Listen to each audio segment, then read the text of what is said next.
Yeah. Just like Buffalo or better? Yeah. Oh, just the same thing, just right on top of everything. Yeah, couldn't be more accommodating. Yeah, everything's perfect.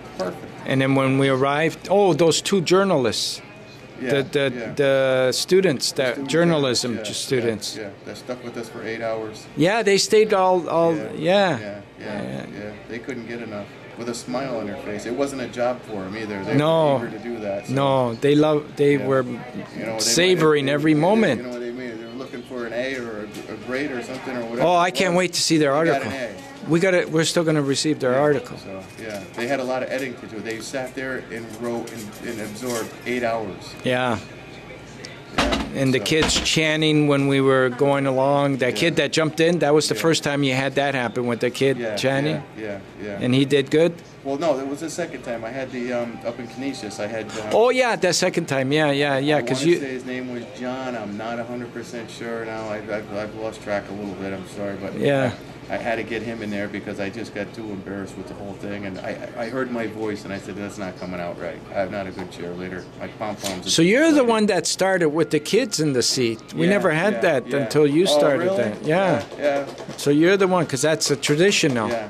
I couldn't get the job done, so I needed to recruit somebody. So you recruited me. I needed to recruit somebody. I pulled up along him halfway into this in a blizzard, and he had to jump through the snowbank and slip and fall in there. I actually told him, come on, three of you guys get in here. Let's make this fun. Get in here. Are you kidding me? No. And he appointed this one kid. And then he got in there, he did his school chant. He did it, he laughed, he had a good time with it, and I warmed him right up. I said, look, don't be intimidated by all this. Just have fun. Get these kids rolling and having a good time. And he did. Yeah. And then we met the Chinese film reporter. Yeah. And her thing went out to millions of people. 5 million. 5 million people. Got 5 million viewers every night, but. So we're celebrities in China. In China, that's right. So cool, good for us. And then that college student that we moved the truck and then came back, otherwise we would have never met him. Yeah. Carlos or no? Yeah. Carlos, yeah. Is it Carlos? Rodriguez. He's a first-year med student there. Yeah. What a great guy. Yeah. If we didn't circle that truck around, we weren't going to see Quinn either. That's right. Because we didn't really think we could get in. That's right. Yeah. He was our key. Yeah. A link. Another link. As we've been talking for the past 10 minutes, we've missed a couple of links. But which one? Which other ones? I'm not 100% sure, but you got to understand, every point that we're making here, there's a link.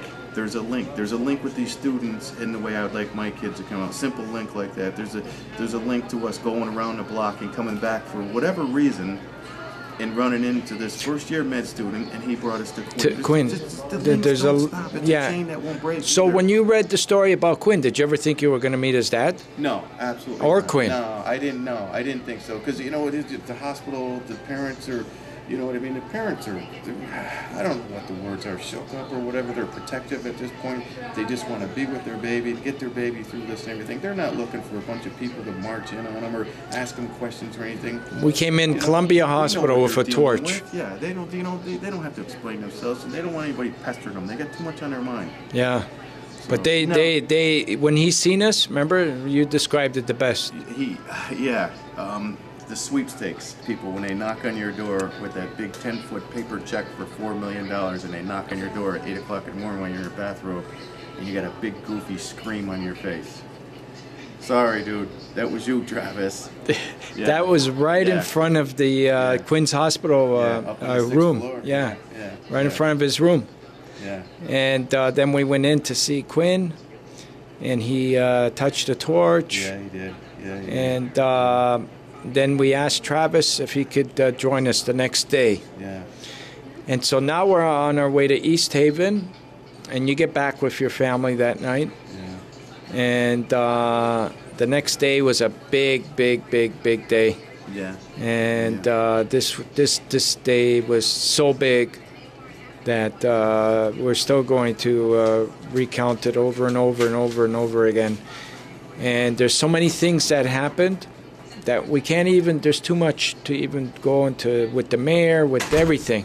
Yeah. The mayor was great. We loved Mayor Capone. Yeah. She was great throughout the whole thing. Yeah. and then all the other people that just you guys did a magnificent job. And Tammy, Tammy did. Oh wow, she just worked. You guys out of this because I didn't have anything to do with it. She worked and worked and other worked. than answering this ad in the paper, she worked tirelessly Oh for days on man, days and everything. yeah, she's a good coordinator. Yeah, I just, you know what I mean. She got everybody, and everybody came there with a smile. Very the thorough. Police, all smiles. The fire people, all smiles. All the schools, everybody was excited. She went overboard. Yeah, this is not normally. This is, you know what I mean. I mean, this is. It kind of just exploded. This is what you want, but this is not how it turns out all the time. And yeah. Her hard work and effort, and I told her before, and I don't give her thanks too often and everything, but you know what I mean. She did it. Yeah, she did it. Yeah, that was what a fantastic day, and then Hunter carrying that torch. Yeah. And right from the beginning when she arrived, and Mikey jumping in with you, making sure his dad was He gonna. was getting out of the fire. He's like me, you know. He likes to sit in the back of the class in school, and you know what I mean. And it's just he doesn't want to be in the front seat. He doesn't want to be the focus of attention. You know? Yeah. He gave it an attempt. He tried to use the loudspeaker. I'm going to say that. He tried it once, and it just... It didn't seem to sit with him right. He heard his voice like I heard mine, and he got nervous. Yeah. And then at the end, you know how we usually always ask the students who they want to pass the torch to? Sure. And it's always a celebrity or somebody well-known. Yeah. And then we asked Hunter. Yeah, Hunter's a trip. She's all heart. And who would you like to pass the torch to? Yeah. Actually, it wasn't without hesitation. I got it on film. I don't know if you've seen it. Yeah. She pretty much knew. She had that in her head already. I thought she hesitated. She didn't know I was going to ask her that question. Yeah, no, because we were prepped. We told her that she was only going to be asked certain questions. As a matter of fact, we had to hand the newspaper. Yeah, that was an unexpected question for her. No, you blindsided her on that one. Yeah, and then when she said, Quinn, I would like to pass the torch to Quinn. You know, that was, wow, what a perfect ending. She's a good kid. Yeah, so that still has to get absorbed. There's so much that like there's so much, like, you know, it's just, there's so much that has to still get. She said the next day going to school, she said she was still excited. High. We call it the high, the rock star syndrome. She was high off this thing. She said she wants to do it again. She said she wish she could relive. I think her words were, I wish we could relive yesterday. I wish I could do this again. I said, you can do this again. And everything. She says, I want to do this again. So yeah, she's still buzzed. Buzzed. That was great for her. Yeah. And then so we had to continue on to Pennsylvania. And I told you the news on our way, or that night or the night before, about Jamila. And so I was keeping you abreast every day about that, and then we made our way back to after doing Pittsburgh, and then Philadelphia, and then we were in Wilmington, and I sent you the thing, what happened in Wilmington with those kids, and you thought that was cool, and you guys kept looking at all the videos. I couldn't get them fast enough to you, and Dover. Well, I got into it too. I jumped on Hunter's laptop every time I could because. Prior to that, being on the road and just getting involved in all this, I was like, oh, I need more and more. And every night up to 2:30, 1:30, 3 o'clock in the morning, you were nice enough to show me some clips after clip after clip, link after link after link, and everything. And it's addictive. You get hooked on it. You need to. Yeah.